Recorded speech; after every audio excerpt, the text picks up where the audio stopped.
मेरे साथियों, दोस्तों, मुझे बिल्कुल उम्मीद नहीं थी कि इस तपती दोपहरी में आप इतनी बड़ी तादाद में यहाँ इकट्ठा होंगे। जितना आजकल नीतीश बाबू की रैलियों में भीड़ हो रही है, उतना आदमी तो यहाँ छत पे बैठा हुआ है। सलाम करता हूँ आपको। जिधर नजर दौड़ाइए तमाम छतें जो है वो लोगों से भरी हुई है। ये जज्बा है जो महागठबंधन के लिए आपके दिल में दिखाई पड़ रहा है।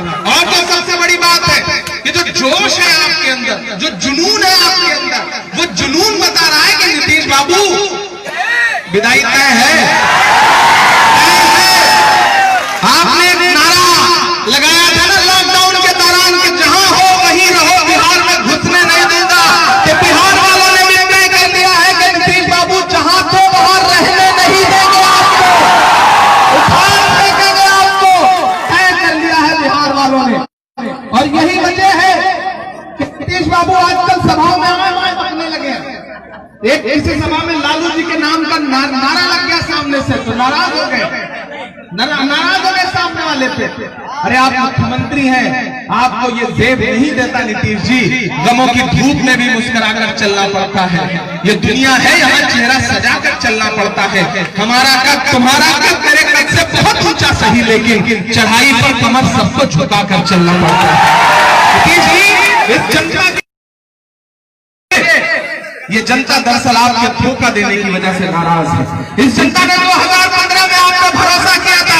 यहाँ पे बैठे हुए अजय कपूर जी, अजय यादव जी, अखिलेश जी, सबने भरोसा किया था। लालू जी ने किस तरह से गले लगाया था नीतीश जी को, भरोसा करके महागठबंधन का मुख्यमंत्री बना दिया था। लेकिन ऐसी पलटी मारी बंदे ने, ऐसी पलटी मारी कि इस तरह से तो कोबरा सांप भी नहीं पलटता है। लेकिन हम पहचानने में चूक गए थे। गलती हमारी थी कि हम नीतीश जी को पहचानने में चूक गए थे। ये सच है, ये सच है कि हम पहचानने में चूक गए थे, लेकिन अब पहचान लिया है। इस लॉकडाउन ने तो और पहचाना दिया है। आज घूम घूम के कह रहे हैं फ्री में वैक्सीन देंगे, फ्री में वैक्सीन देंगे, वोट दो उसके बाद। तो भाई फ्री में कहां रह गई? अगर वोट लेने के बाद वैक्सीन दिया तो फिर फ्री में कहां रह गई?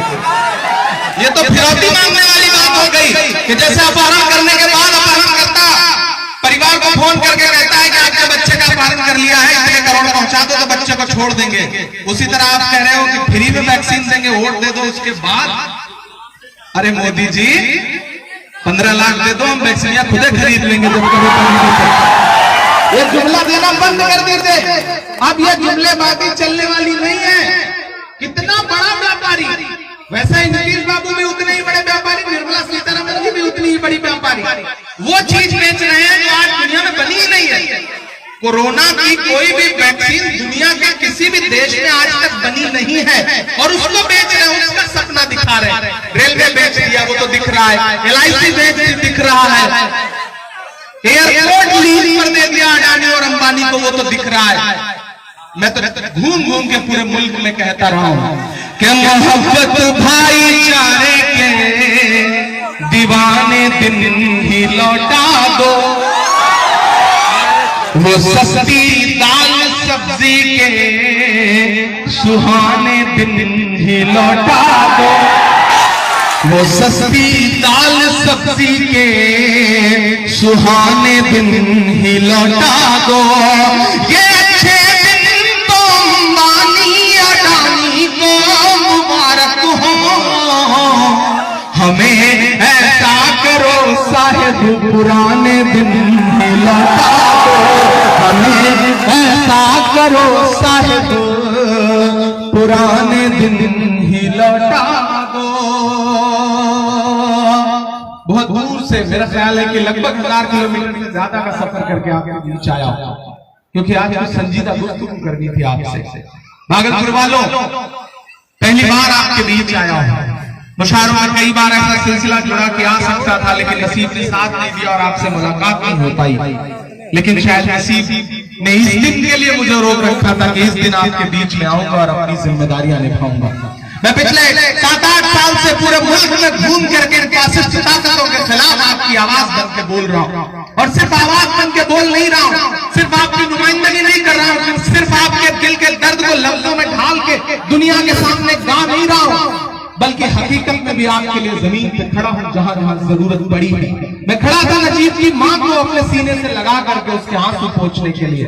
मैं खड़ा रहा हूँ पहलवान की मां को अपने सीने से लगा कर उसके आंसू पोंछने के लिए। मैं खड़ा था जब पुलवामा में शहीद हुए चंदौली के अवधेश यादव, तो जब मुझे पता चला कि उनकी मां कैंसर से पीड़ित है और मां को अभी तक यकीन नहीं है कि बेटा मर चुका है, बेटा आएगा तो कैंसर का इलाज कराएगा, मुझे ये खबर मिली तो मैं दिल्ली से सीधे चंदौली गया बाई रोड और मैं उस मां से मिलकर मैंने कहा कि मां, अवधेश यादव शहीद हो गए इस मुल्क के लिए।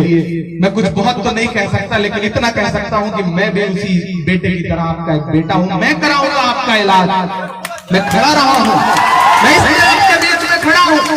शायरी की मैंने आपके दिल के दर्द को लफ्जों में पिरोया, लेकिन इस लफ्ज को मैंने, उस दर्द को मैंने जमीन पे खड़े होकर जिया भी। इसलिए छाती ठोक कर आपसे आज कहने आया हूं कि इस बार मेरे साथ खड़े होइए, हमारे साथ खड़े होइए, मुकेश बाबू को जिताइए, ज्यादा से ज्यादा तादाद में वोट दीजिए।